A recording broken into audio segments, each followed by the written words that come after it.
How will the rest of the 2024 season play out for the Dallas Cowboys? We'll tell you on this episode of the Locked On Cowboys podcast.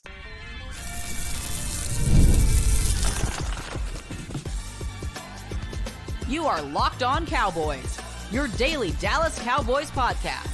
Part of the Locked On Podcast Network, your team every day. Welcome back to the Locked On Cowboys podcast, part of the Locked On Podcast Network, your team every day. We'd like to thank you for making us your first listen of the day. This episode is brought to you by FanDuel. You can start the season with a big return on FanDuel. New customers can place a $5 bet and you'll get started with $150 in bonus bets if you win your first $5 bet.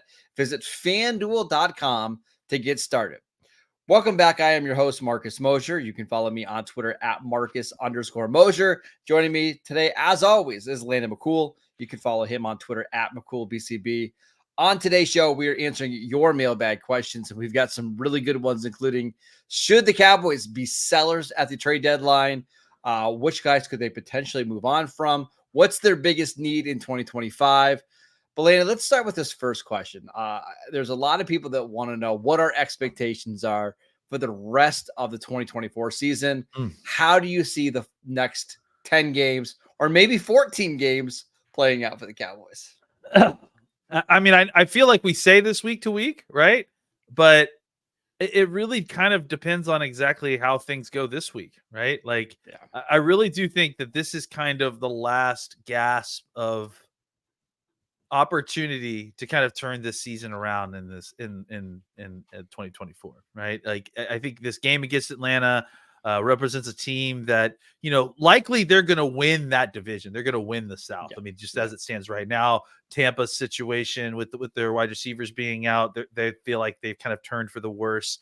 But beyond that, you just don't know. Like, you've got to start winning some of these NFC games if you want to even be considered, you know, in the hunt for a wild card spot, much less, you know, trying to win your own division, that sort of thing. So the Cowboys schedule, as it looks right now, kind of at the halfway mark, looking at the end, looks a lot more difficult, in my opinion, than it did before the season, right? Like, the back half of this set schedule before the season didn't look very difficult, but with the way that Washington's playing and the fact that you've got to play them now twice, Houston obviously is a really good team. Philadelphia's sort of kind of gotten it together, and those games are always very difficult.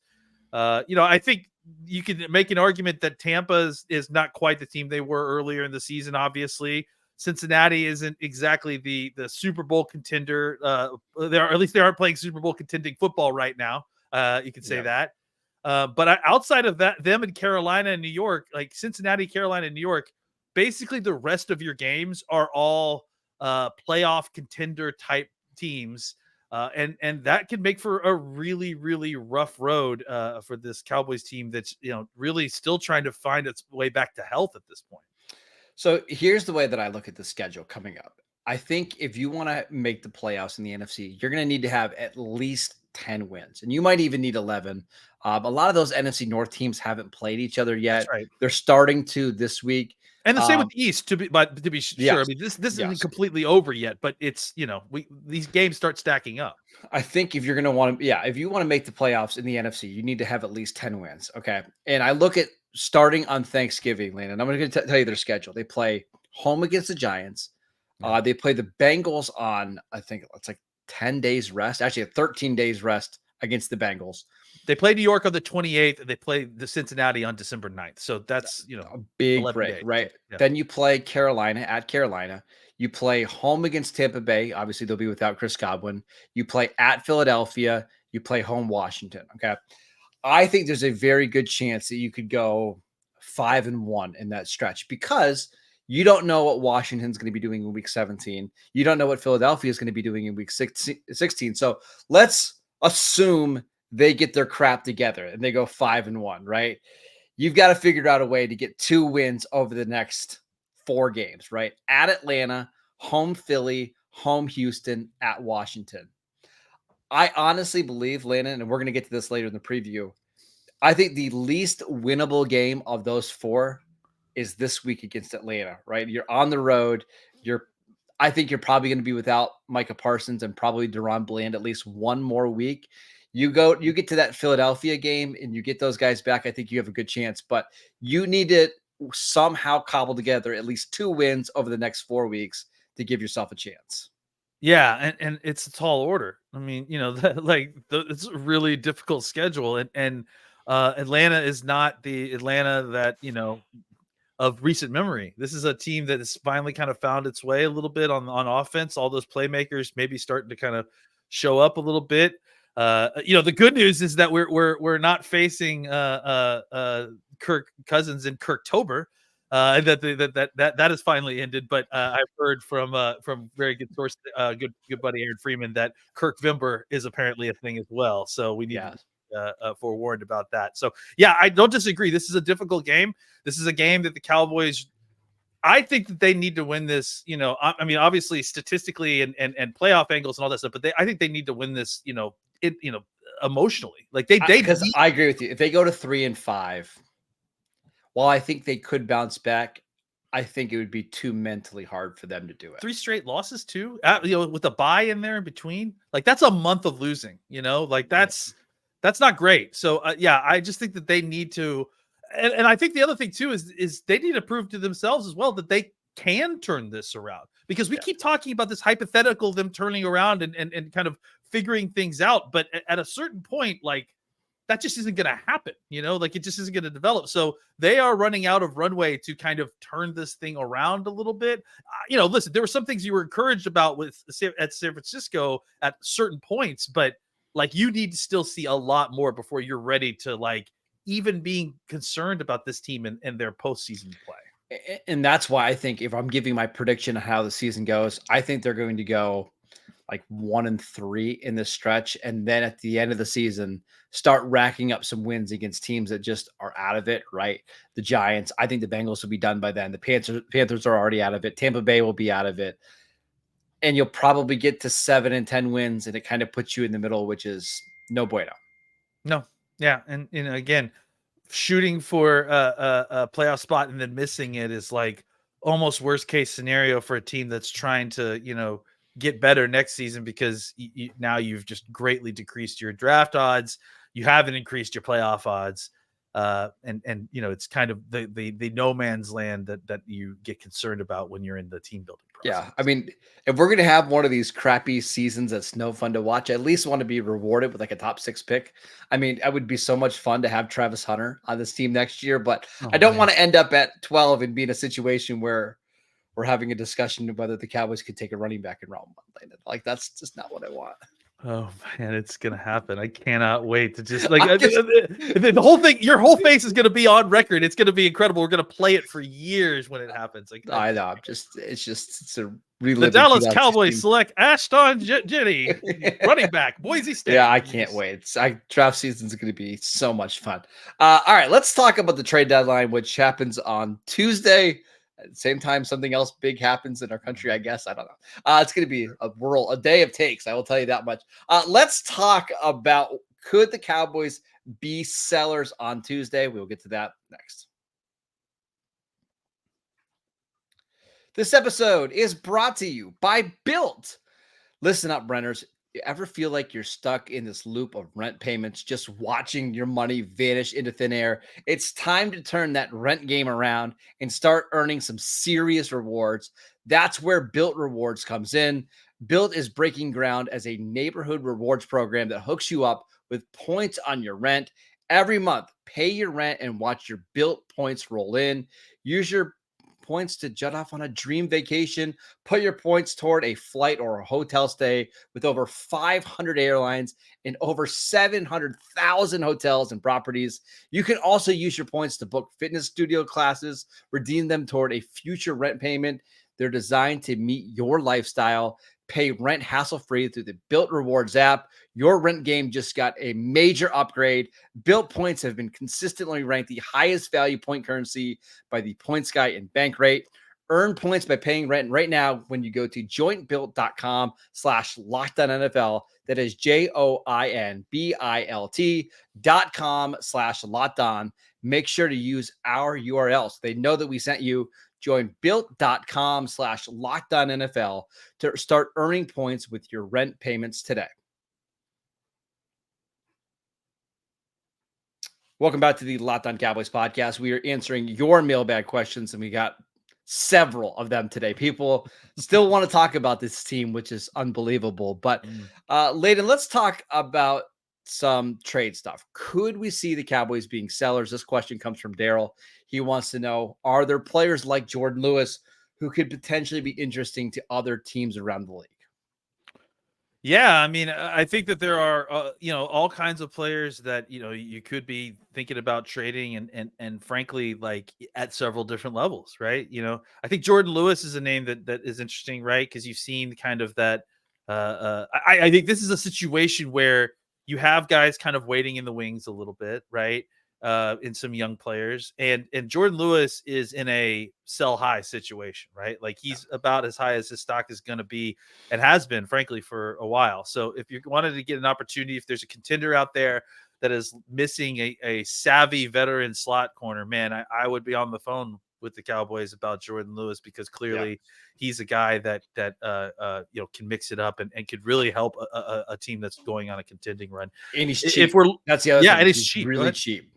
Yeah, that's the best part, is that like you're getting a starter level quality veteran corner for really, really cheap. So that makes his contract kind of imminently tradable. I do want to point out, like, if you're looking at some of the trades across the league that have happened over the last couple of days, like Cam Robinson, a starting left tackle, went for a fifth round pick.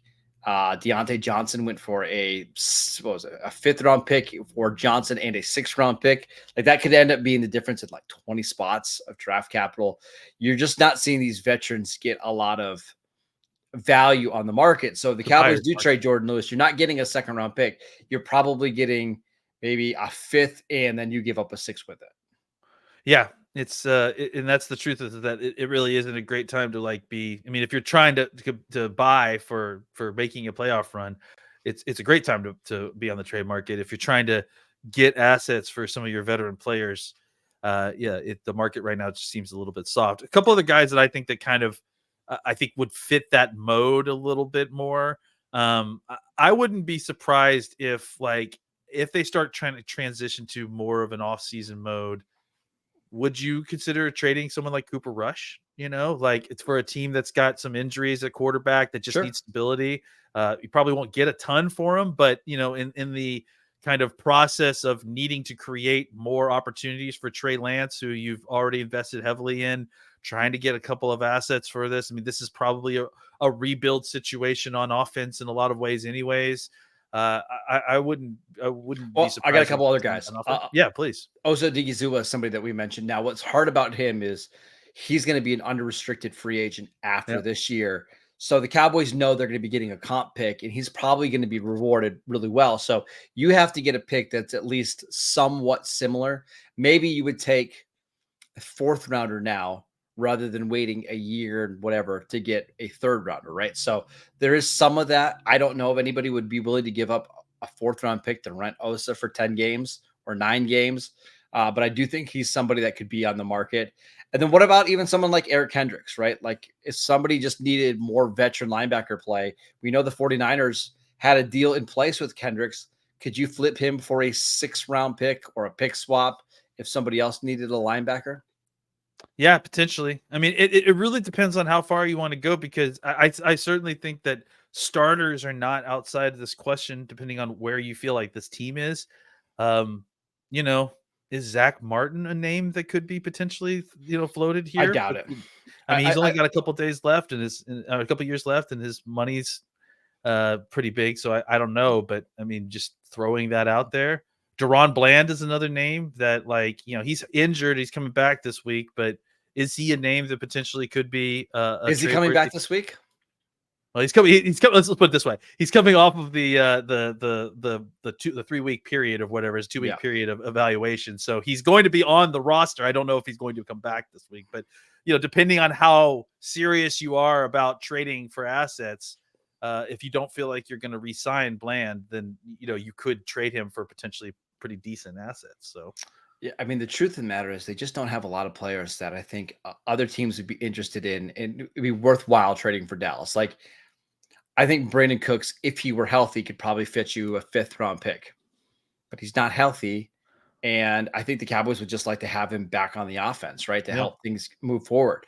Um, eh, Again, you're also not getting valuable picks here, and the Cowboys they're going to have so many day 3 picks in this upcoming draft. I believe they're expected to have 4 5th-round picks That's right. this Yeah. year. So how valuable is adding another 5th rounder or 6th rounder to lose the guy like Oso Digizua in the case that you might be able to make a run? I don't know. It's why I expect him to be relatively quiet at the deadline. Yeah.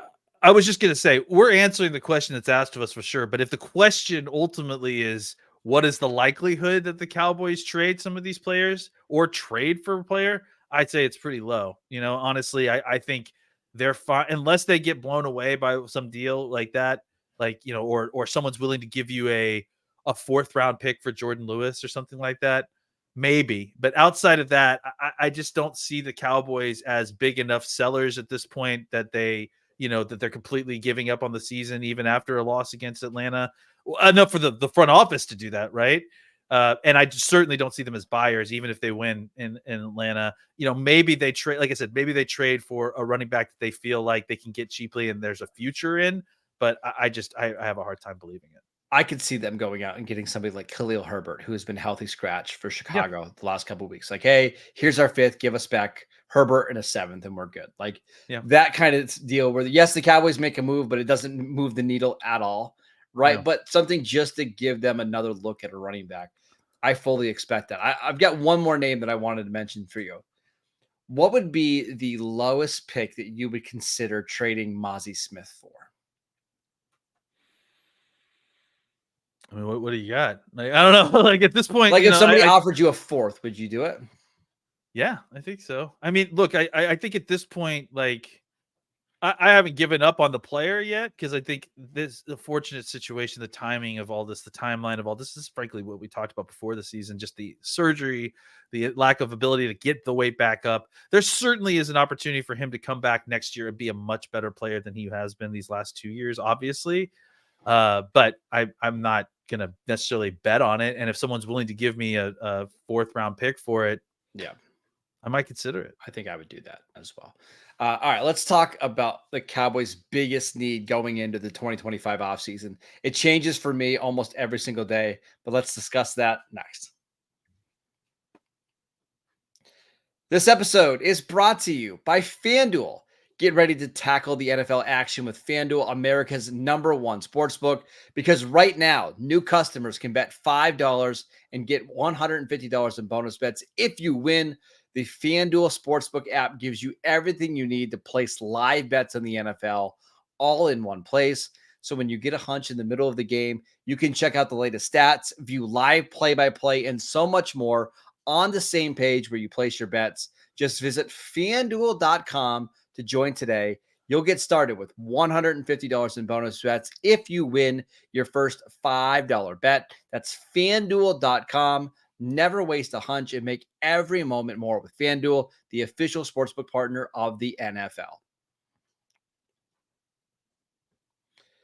Welcome back to the Locked On Cowboys podcast. We'd like to thank you for making us your first listen of the day. For your second listen, check out the new Locked On NFL show. 2 shows every single day. One in the morning with Tyler Rowland, one in the afternoon with Tony Wiggins. They do a fantastic job. It's available wherever you get your podcasts. And make sure that you also check out Landon on Fridays on WFAA, 11 a.m. Central Time. Correct, Landon? That's right. Yeah. Yeah. On WFA. Yeah, always does a good job previewing the Cowboys' upcoming games, so make sure you check that out. Landon, our last question here is, what is the Cowboys' biggest need going into the 2025 offseason? I know you say that you kind of go back and forth in this, but for me, it has remained the Cowboys desperately need defensive tackle help. Like that's my #1. Yes. And multiple. Like that's really the issue here is that Oso Digizua, like you mentioned, is in a contract year. I don't know whether the Cowboys plan on re-signing him or not. And frankly, I have lost track of what his, market is going to be like. He's had a really bad year. Like for being a contract year, he's had a very bad year. And you know what? Though, you're right, but I actually thought he had his best game of the season against San He did. Francisco. He But it did. still hasn't been a great year at No, all. it's been a bad year. I mean, and honestly, I think there's a lot of comparison between him and Ferguson, right? Like in the sense that, you know, we had these high expectations for these guys to kind of take the next step, and they just haven't really. In fact, in some ways, it feels like they've taken a step back. I mean, I do agree that Osa had his best game last week, but you know, it was his first good game, to be frank. So I think that, you know, so you don't have him coming back. He's by far your best defensive tackle. You really don't know what you're going to get from Ozzie next year. I mean, there is a potential that, yeah, he goes in the offseason and puts 20 pounds of muscle and looks like a different player than he did last year. I mean, this season. But even if he does, I still think that your current defensive tackle depth chart is filled with two veteran nose tackles that were basically on the couch before you got him, and then Carlos Watkins, who, you know, I love to death as a person and as a guy who saved the Cowboys several times, but is not a frankly rosterable defensive tackle at this point. So yeah, and on top of that, the Cowboys drafted a 7th rounder who looked pretty promising at certain points, and then, you know, decided to let him slip out of their fingers to go elsewhere. So right now, the Cowboys obviously have a lot of different holes in a lot of different spots, maybe more than it feels like they've had in a while. But defensive tackle to me is a bright blinking light that, you know, again, if you're going to get this team on the correct side of the McMosier line, you've got to improve the defensive tackle play. Yeah, I don't think you're wrong. It's easily, when you look at the roster, that's the biggest hole. However, I think you can make a case that, like, wide receiver, or just say offensive weapon, whether you want to call that a tight end, wide receiver, even a running back, whatever, Landon, like, I think that's the fastest way to getting this team to improve is by upgrading that second receiver spot, right? And I think it's the easiest to do because we know that you can draft receivers in round 1 and get pretty good production from them right away. The same can't be said for defensive tackles. Like, I think that's a position that they're going to have to draft and acquire in free agency, right? Because those guys just take too long to develop. But let's say the Cowboys were to draft a receiver at 12 overall that we really like, that we think can be a future number 1 receiver. And now you have CeeDee Lamb. Let's say it's Luther Burden Jr. It's Jake Ferguson, Jalen Tolbert going into a contract year. I think all of a sudden your offense can get right back to being at an elite level. Yeah, I mean, I think these are two different things, right? Like, correct. Yes, it's need versus, like, you know, then we talked about draft valuation and all that but stuff. the fastest way just to improve, right? I definitely agree that I think that, you know, as far as like first round picks that you're going to draft and they're going to make impacts immediately on your team, wide receiver probably is the spot to go there. And you're right, and you're not wrong. Like, I think, and I also think that solving the defensive tackle problem doesn't need or doesn't necessarily should be a first round pick, you know, solution. Like, you there should be trades, free agency, all of those should come into play, but like, you need to solve the problem. You need to actually do something there. But I don't disagree that I wouldn't necessarily be shocked or upset at all if there was an offensive weapon selected in the first round, just because I think that's the biggest impact you're going to need. And the cost there is, you know, there's ways to skin that, other ways to skin that cat to get positive, not bottom of the barrel defensive tackle play without, you know, having to spend a first round pick. So I certainly think that it would move the needle more to get that kind of upper echelon wide receiver in here quickly, and then pepper the defensive tackle problem through a couple of different methods, right? That's exactly what I was going to say. The defensive tackle problem is a numbers. Like, they just need to throw numbers at that, where I don't think that's the case at wide receiver. You already have a bunch of receivers. You have a number 1. You just need somebody else that can reliably beat one-on-one coverage. And I don't think you want to spend a 3rd and a 4th round pick on receivers in this year's class, right? Like, you need those picks elsewhere. If you're going to draft a receiver, draft it early, throw those picks on defense. I did want to mention offensive line. I do think they're going to be needing offensive linemen, right? Because whether they decide to keep Terrence Steele, I know there's some people that think it's automatic that the Cowboys post June 1 cut Terrence Steele next year. Zach Martin's a free agent. He's likely going to retire. I don't think this team and this franchise can continue to get by just throwing first round picks at the offensive line every year. Like, eventually you have to figure out a way to develop some of these mid-round picks, later round picks, everybody else is doing. Those picks are so valuable that you need to start spreading them out a little bit better. Yeah, I mean, look, I also think you've got some young players at the position that, another year of development may make them more viable as Yes. game day guys, right? So, yeah, I definitely think that there are ways to do this to kind of hit all the needs you want. It's got to, obviously we'll get into draft sequencing and all that stuff months from now, but Maybe not. maybe It might not. be Well, I mean, weeks. as far as the sequencing part of it, yeah, but yeah, we may be talking about prospects sooner than later. But I do think that there is a way to kind of get all this in and to fit the needs that they have, and frankly, like I think that positive play is just like negative play it's contagious. It can kind of build positive and negative momentum. So maybe just kind of changing the angles a little bit and helping Terrence Steele out a little bit more can make him a little bit more viable. Yeah, and I also think that just like a rising tide, raises all ships. Like if you can get better play from your younger guys, then maybe you can schematically help Steele out a little bit more in pass protection and make that more viable. But yeah, I think you certainly don't want to create a situation where you're creating more holes Right. for your roster to have to fill in the offseason than it needs to. I'm going to give you the last deed I have for this team before we go. This is way too big picture to talk about for the next 3 minutes, but they need a culture. Like when I think of like some of these other teams, like Green Bay, in San Francisco, and now Detroit, like what's Dallas's culture right now, like with the Cowboys? Cowboys. What's Whatever. their It's what's like, their identity? And I think like that's one of the things I've really struggled in this McCarthy era. And I think McCarthy is a better coach than he gets credit for. But like, what is the Cowboys' identity right now?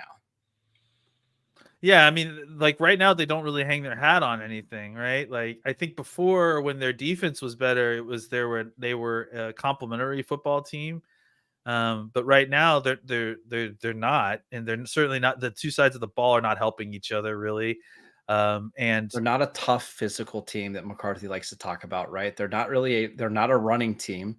They're not a hard-nosed defensive team. And they're they're not not a really a team that passing and team, you know. they're not a team that can throw the ball 400, 500 yards a game on you right now. So that to me, that's their biggest issue. But unfortunately, you can't just go in the draft and draft culture, right? Like it's not No, really a thing. no, it feels like they felt like things are gonna. They were hoping that things were gonna kind of continue to carry on from previous seasons, and then we get to the season and everyone's just kind of looking around like, "Hey, somebody gonna do something about this?" Like, Yeah. and no one did, you know. Yeah. So yeah, it feels like this is a ship without its sails up. It, Yeah. it just feels like they're drifting in a lot of Yeah. ways. All right, that is it for today's show. We want to thank you for making Locked On Cowboys your first listen every single day. Check out the channel on YouTube, download the podcast wherever you get your podcast. We are free and available on all platforms. Follow Landon on Twitter at McCoolBCB. I'm at Marcus_Mosier. On tomorrow's show, we've got a crossover edition of the Locked On Cowboys podcast with Aaron Freeman from Locked On Falcons. That will be a lot of fun. And then Landon, you and I on Friday breaking down this big NFC matchup. Again, we'll see you tomorrow on the crossover show.